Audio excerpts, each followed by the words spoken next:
Bienvenidos a Mesa de Diálogo, este espacio que propone Rosario3.com.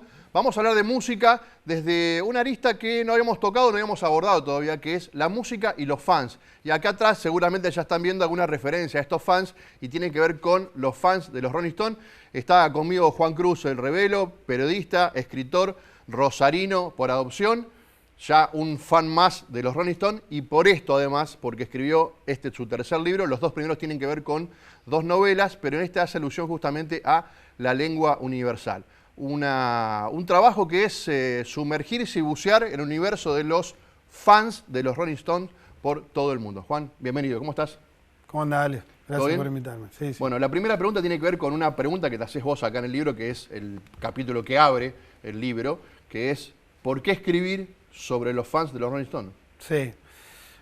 Bueno, fue el motor, el puntapié inicial. Mirá, yo en el 2015 tuve la oportunidad de ir a verlos a Orlando y para financiar parte del viaje realicé algunas coberturas. En una de esas coberturas me pidieron que no haga una crónica del show, sino que cuente historias de viaje, cómo gente de diferentes partes del mundo va a un punto remoto del planeta para ver a una banda que en ese momento había pasado apenas, hacía 53 años que estaba girando.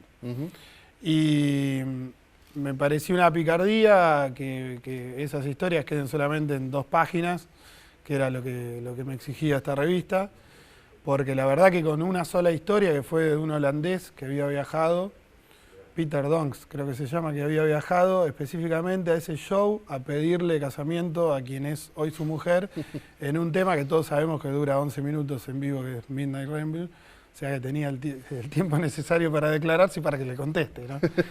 Y ya con eso tenía un montón de la nota. Y bueno, y encima de eso había bajado con un grupo de argentinos y argentinas que yo no conocía y que tenían historias fantásticas de vida relacionadas a los Rolling Stones. Y un domingo a la mañana me levanté y dije, voy a hacer un libro con esto.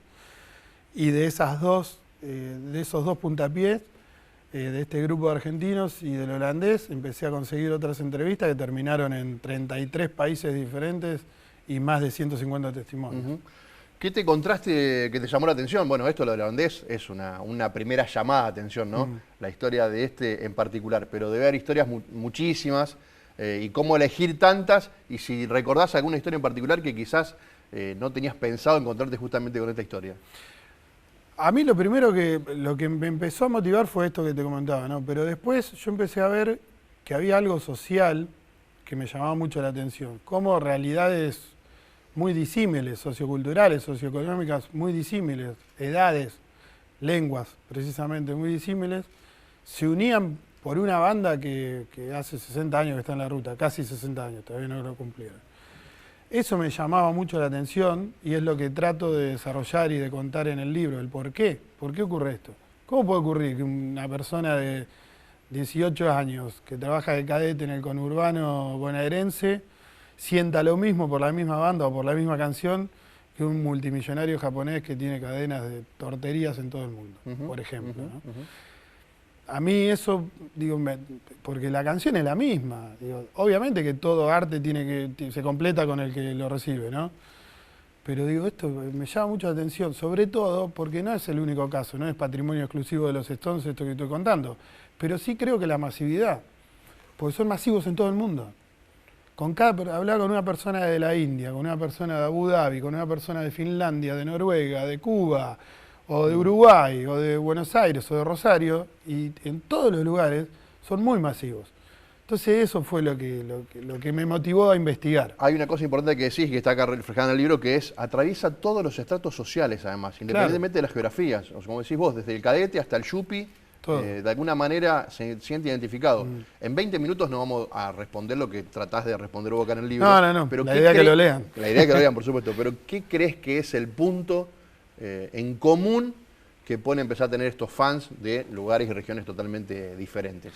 Bueno, yo creo que la pasión no se puede explicar. De hecho, en una parte del libro hablo de que no existe un fanómetro, una especie de medida de quién es más fan que quién, y si existiera sería horroroso.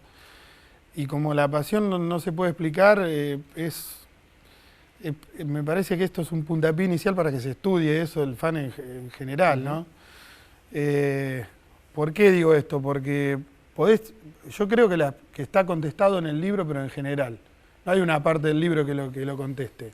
Sino que, si no busquen la respuesta y lo subrayen. Tal cual. Sino que me parece que en el desarrollo de los testimonios, porque a muchas de estas personas yo le preguntaba esto, ¿no? ¿Cómo puede ser? ¿Por qué? Y la mayoría de las respuestas tenían que ver con dos linajes. La familia directa y los Rolling Stones. Son las dos cosas que me aman en la vida. Y a veces no estaban en ese orden. A veces estaban los Rolling Stones y después la familia directa. Entonces es algo muy profundo de cómo le llega, cómo le penetra la música, la cultura, la historia de los Rolling Stones. A muchas personas le salvaron la vida. ¿Como por ejemplo? No, hay un montón de testimonios que me dicen, yo si no fuera por los Rolling Stones no hubiese vivido. Que fue su tabla de salvataje. El motor de vida. Respiran por los Stones, piensan por los Stones. No sé, hay un testimonio, por ejemplo, que es gracioso, pero a la vez, si alguien tuvo la oportunidad de estar en una sala de parto, va a entender lo que le estoy diciendo. Está la mujer dando a luz y esta persona sacando entradas al lado con una computadora para la gira del 2014, porque si no perdía el lugar en la cola virtual. El que estaba sacando las entradas no era el futuro padre, ¿no? Sí. ¿Era el futuro padre? Claro, claro. Estaba muy mal ese muchacho. O bien, de acuerdo con el cristal que se lo mire, ¿no? Sí, y después en cuanto a historias particulares, bueno, hay una que tuvimos que cambiar el nombre por cuestiones legales, de una persona que en el sur, es una persona de Rosario que trabajando en una cadena hotelera muy famosa en el sur, en el 94 cuando anuncian que venían por primera vez a Latinoamérica, que nadie, se lo veían venir pero nadie se lo esperaba, robó una tarjeta de crédito de un visitante, de ahí sacó 8 entradas para ir él con los amigos. Y eso, así arranca la historia, después pasa de todo, ¿no? Es difícil explicar, como decíamos, la cuestión del fanatismo y además la gran popularidad en todo el mundo. Claro. Hay algo que decís vos interesante en el libro que tiene que ver con que los Stones, más allá de los casi 60 años que decís vos de trayectoria y de recorrido sobre los escenarios, nunca fueron moda. Sí.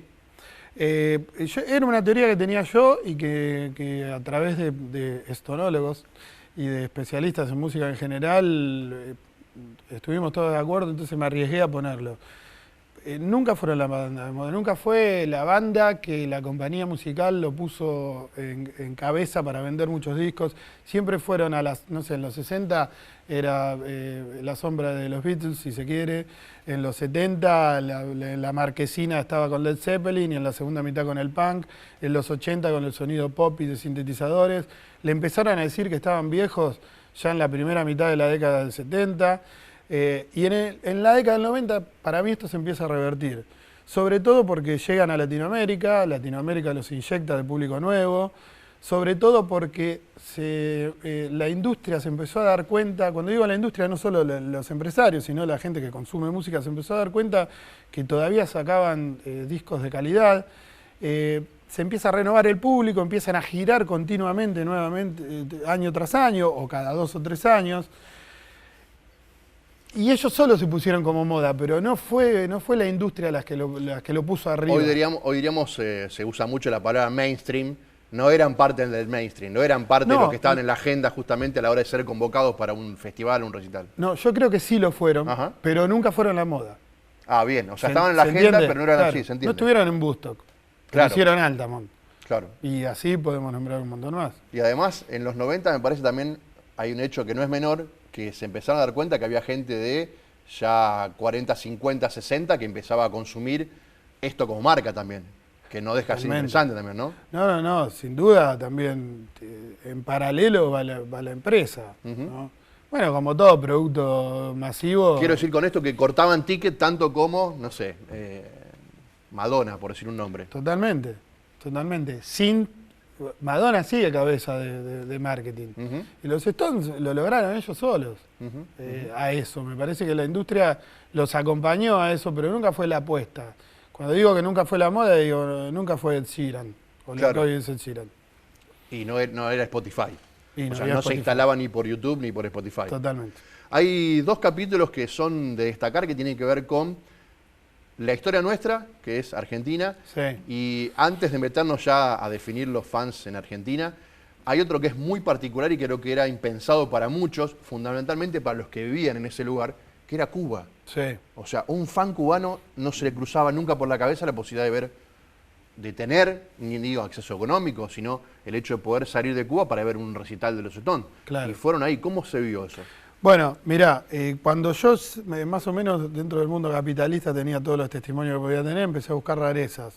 Di con gente de la India, me quise contactar con periodistas, me contacté con periodistas que cubren lugares que están en guerra permanente, Irak, Irán.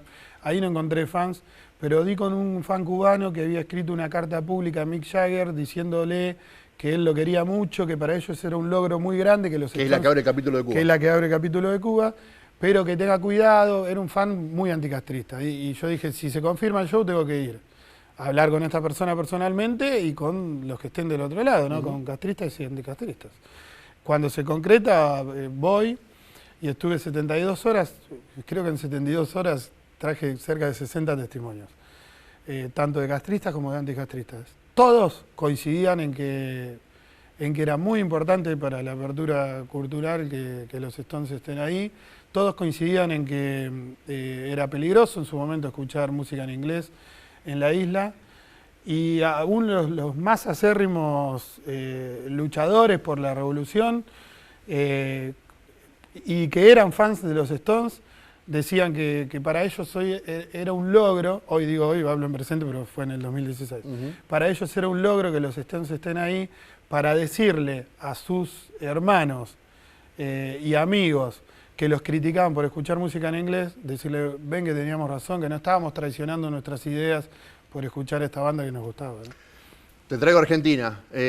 Muchas veces se menciona en el libro, a partir de gente muy Stone, desde Ron Wood hasta el diseñador que hizo la lengua de los Stones, hablar de que en Argentina se ve y se vive con una intensidad los fans diferente del resto del mundo. Sí. ¿Es así? ¿Por qué nosotros somos tan fanáticos, podemos decir, o demostramos ser tan fanáticos de los Stones? Bueno, en el capítulo de Argentina trato de hacer un árbol genealógico desde cuando comenzó la pasión por los Stones hasta hoy.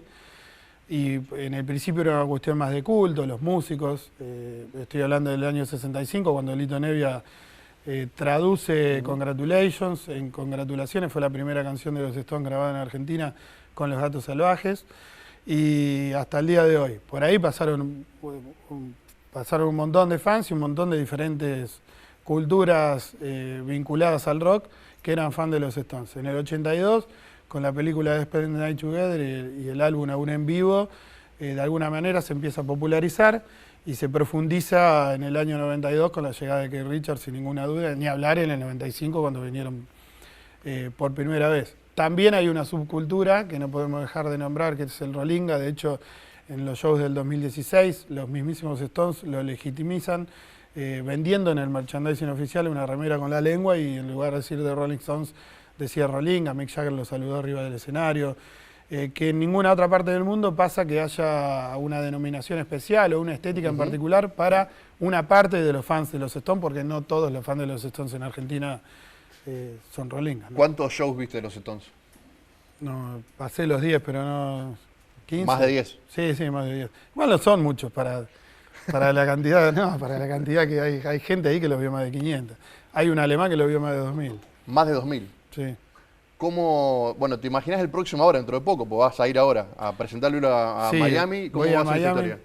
a Miami el 31 de agosto, es el último show de la gira No Filter y el libro se presenta unos días previos ahí.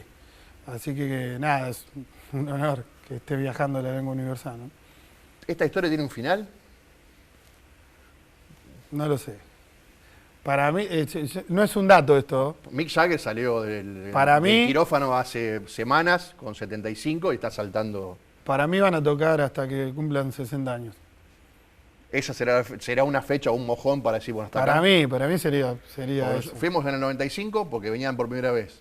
En el 98 dijimos, no, ya vimos la primera. Fuimos en el 2006 porque iba a ser la última. Claro. Bueno, ¿Y ahora? recién acabo de decir que en el 82 sacaron un disco que se llamaba Un en Vivo. Claro. En el 82.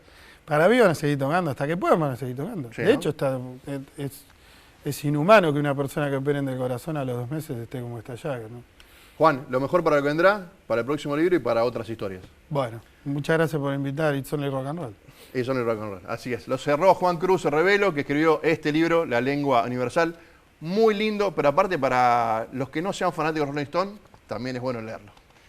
Espero que hayan disfrutado esta entrevista. Nos vemos en la próxima. Hasta luego.